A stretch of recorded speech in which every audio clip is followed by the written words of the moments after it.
Hello, everyone, and welcome back to the Joseph Ryder Anderson podcast. I'm your host, Joseph Anderson, and today we're going to be talking about the Purple Progressive deck. We're going to be looking at my custom build that I've been using to top many tournaments since Sword Art Online Volume 2 came out, as well as looking at some of the matchups into the current Union Arena meta that I've been facing. But before that, I did want to say that a couple of updates. I wrote about this on the site. But in case you didn't know, we have not had a restriction for the one cost purple Yuna card from the Sword Art Online set. Now, this is not part of the purple progressive deck, but it is part of the other really strong purple deck that came out with Sword Art Online Volume 2. So that's something to keep in mind as you head into competitions. Purple Yuna, the one cost being included in the deck is likely to make Purple Yuna even stronger and definitely a top contender in the Union Arena meta. That is an S tier deck for sure. Even if the restriction had made its way over here, it would still have been a top tier deck, but without the restriction, it is definitely a top tier deck. I had theorized before the set came out that this might happen. I think that the environment that the Sword Art Online Volume 2 came out into in the English version it's in some ways more advanced than when it originally came out in Japan. So I had felt like with Evangelion running around and Rurouni Kenshin, there probably wasn't a reason to restrict the purple Yuna, one cost purple Yuna. And in fact, not doing so might actually help create a more varied environment with the likes of purple Yuna helping to make a more mixed situation where you can have decks that counter Gaius, decks that counter Yuna, and Yuna that counters those decks. So I think it creates a much more of a multifaceted environment. So I think it's a good decision to have the one cost Yuna and make that deck a bit stronger. And the other thing is, if you haven't noticed, there's been these emails circulating from Bandai allegedly that's basically saying some changes are coming to the rare battles format. So the rare battle format, post April 2026, the rare battles will only be happening at stores that are silver level or above, Bandai silver stores and Bandai gold stores. So I think the aim here, I don't know this, but I think the aim here is probably to make the rare battles a little bit of a bigger deal. They're also going to be changing how stores are allowed to host events. So during the month where the silver gold stores are doing rare battles, they're not going to be doing store tournaments. So they won't have store tournaments running at the same time as rare battles.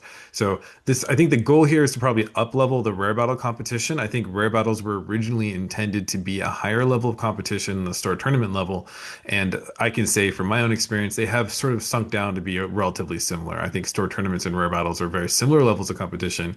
By making these rare battle cards a little bit more exclusive and harder to get, that should raise their value and raise the competition level for people and also incentivize people to go out of their way to play in a different format that's locked into just decks from a specific IP. So I think that that's the goal. I think that for people like me who live in an area where there's lots of a big Union Arena scene, it won't have a big impact. But I do feel for those players who maybe are in areas where there are no gold to silver stores, so they really effectively can't do a rare battle. That is the main problem I see, but maybe there's going to be some kind of an allowance made for if you are in those areas. Hopefully we'll hear some updates on that.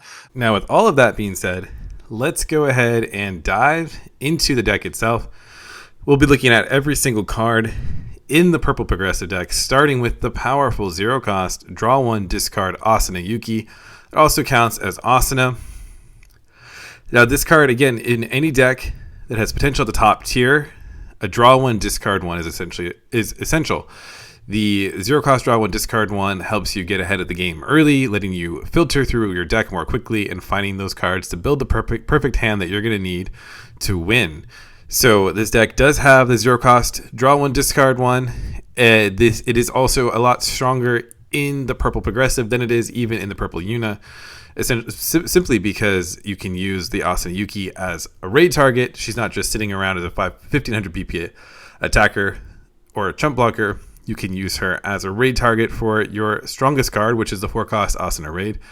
Additionally, you can play Asuna Yuki, the 0-cost Asuna Yuki, via your many free play cards that target Asunas, such as your 4-cost Raid Mito that lets you target Asuna from your hand to play her for free, or the 4-cost, 2-action cost, the 4-energy cost, 2-action cost Kirito that lets you free play her from the sideline.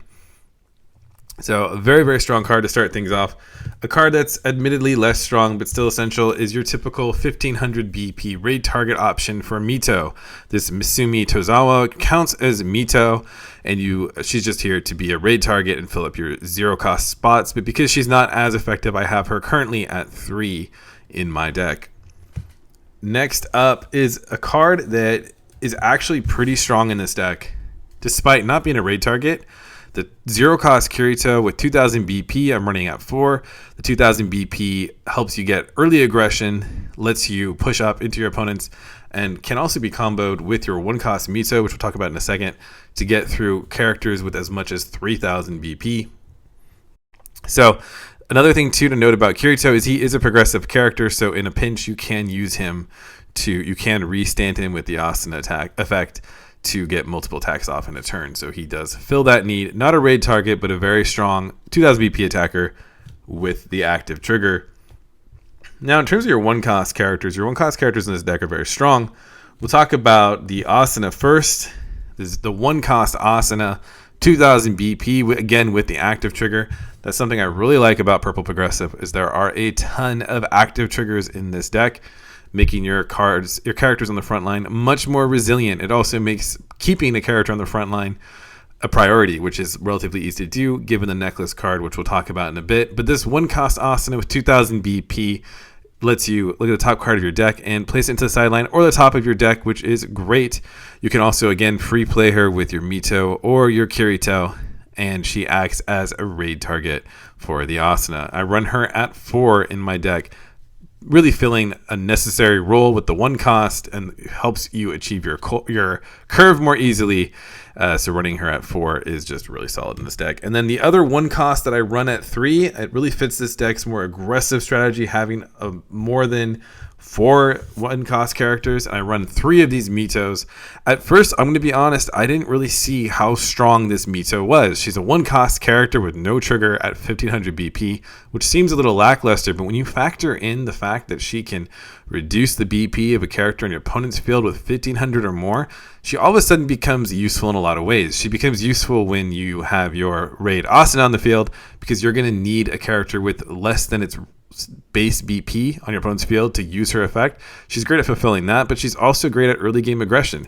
You can push her up alongside another character like your Kirito to get through 3000 BP characters, or you can use her to get through a 2500 BP blocker like the fake 2 cost Saito. Use her to bring that Saito down to a 1500 BP character and attack through him. She's really strong. I would love to run her at 4 if I could figure out how to do that, but right now she's one of the many cards in this deck that are vital to the strategy that there's just too many of, so I'm running at 3 in my strategy. Now, another card that I'm also running at 3 that's also really strong is the 2 cost Asuna. I do think you can get away with running her at 3 because you have plenty of raid targets as it is, but she is such a strong card that it definitely warrants running her at a higher click. And she is similar to the 1 cost in that she has 2000 BP, which isn't very high for a 2 cost character, admittedly. She doesn't have a draw trigger, but what she does have is a draw a card when played. So when you combine this with how much free play you have, you're often... This 2 cost Asuna is your prime target for that free play effect from your Mito or your Kirito. You can play her from your hand or sideline with those effects, and then you get to draw a card, which is just really, really strong. Again, another card I'd love to run at 4. Currently in my list, I'm running at 3 just to make room for everything, but definitely a very, very solid card. And now we're getting to the 3 cost characters, which also offer a ton of value. The 3 cost Mito, I'm running at 3, having the 3 of the 3 costs, 3 of the 1 cost, and 3 of the Mito. 0 cost Mitos means that you have plenty of raid targets to raid over, and this Mito is deceptively good as well. You have the win played effect that lets you prevent your opponent from blocking you. This can be used in a lot of scenarios. So it can be used earlier in the game just to stop your opponent from chump blocking you. It can be used to keep your opponent from shutting down the Asuna effect. So, for example, if you've only managed to reduce the BP of 1 character in your opponent's field, they could theoretically block with that 1 character so that you can't then get a multi-attack off with Asuna, but you use this Mito on that 1 character so that they're not easily shutting down Asuna's effect. That's one way to use her. You can also use her to help close out the game with the 3 cost Argo. So if your opponent has a character with 4000 BP, reduce it to by 1000, use the Mito to stop that character from blocking. Now, if your opponent, assuming your opponent has the rest of the characters are 4,000 BP or more, you can multi-attack with the Argo without her being easily stopped. So this Mito does fulfill that very well as being a 2 energy gen character, raid target for the Mito with the active trigger. She's just a very solid card. Now, the Argo is a card run at 4, partly because she has the color trigger, partly because she has a very effective searching for top 3 effect. So you can search the top 3 for any progressive character. I often will use this Argo to find my Asunas, my raid Asunas. That's the card I most frequently am looking for with the Argo, but she's just all around a lot of things packaged into one card. Not only is she letting you search the top 3 for a progressive character, she's also going to be sitting on your energy line, generating 2 energy, and then you can use her as an attacker to close out the game. I already talked about that a bit, but you place 2 cards from your hand into your sideline, and then you can use her to attack through characters with 4,000 BP or more. They can't stop her. That makes her a very powerful way to close out the game later on. Assuming you've done a good job of whittling your opponent's life down, you can use Argo to close out the game. This works really, really well into the legs of a Gaius, a purple Gaius deck that loves to wall up with plenty of 4,000 BP attackers. You might have to do a little work to get around the Shinji, but use the Argo to close out the game and situations like that. It's a very strong play. I'm also running the standard run of 4 specials and 4 finals. The special for Asuna is super straightforward. It's just get to Tensho, but for Asuna, which makes it even better because it's for Asuna. And then the 4 of the finals, I do think you could probably cut a final in this deck because you do get a lot of free plays.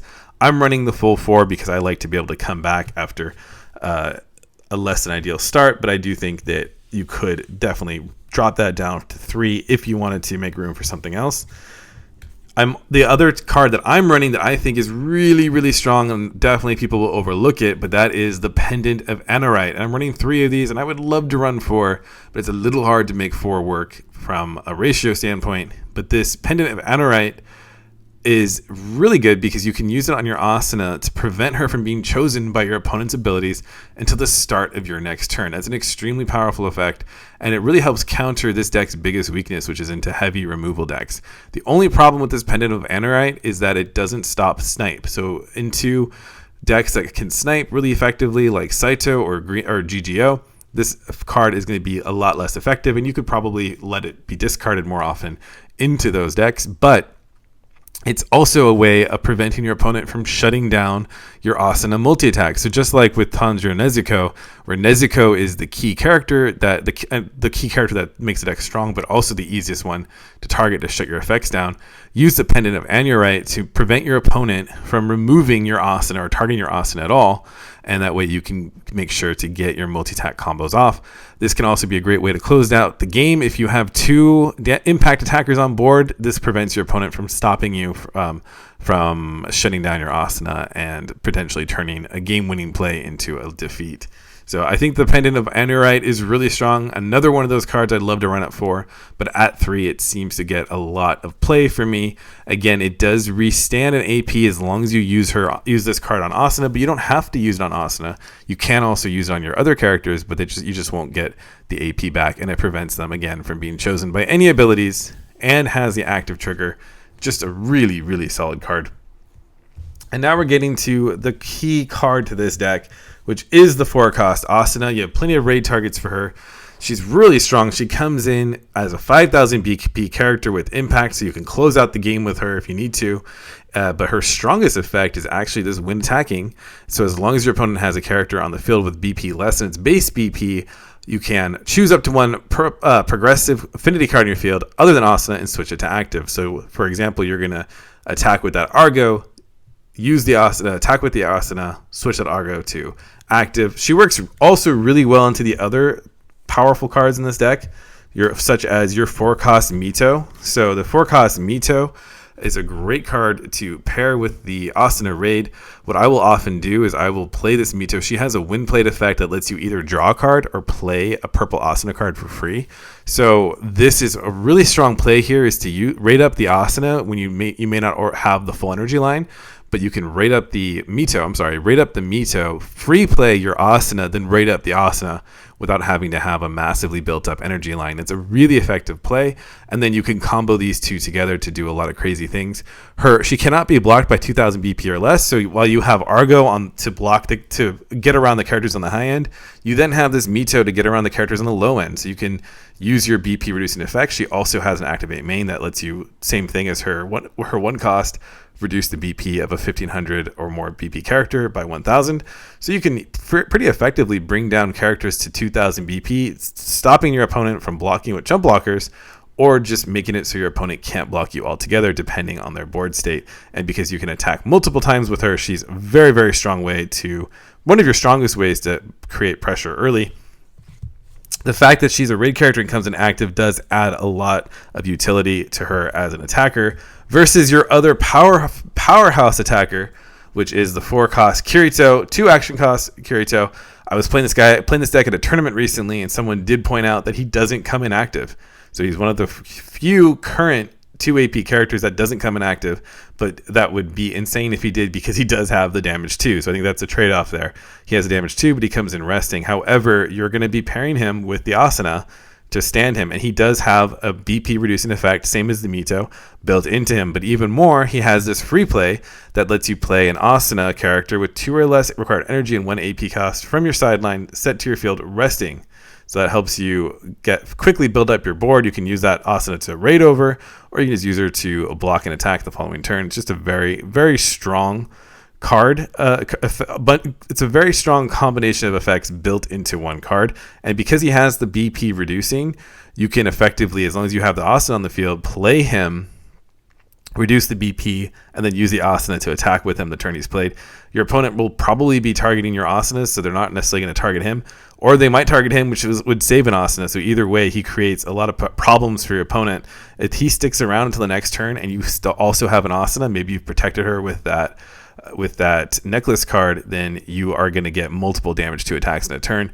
You also can use if you have 2 Asunas on the field, you can play him, get 2 attacks off with him. So you can see why he doesn't come in active, because it would add even more problems for your opponent, which would probably make this deck too broken. As it is, the check to him coming in resting does help balance things out a little bit.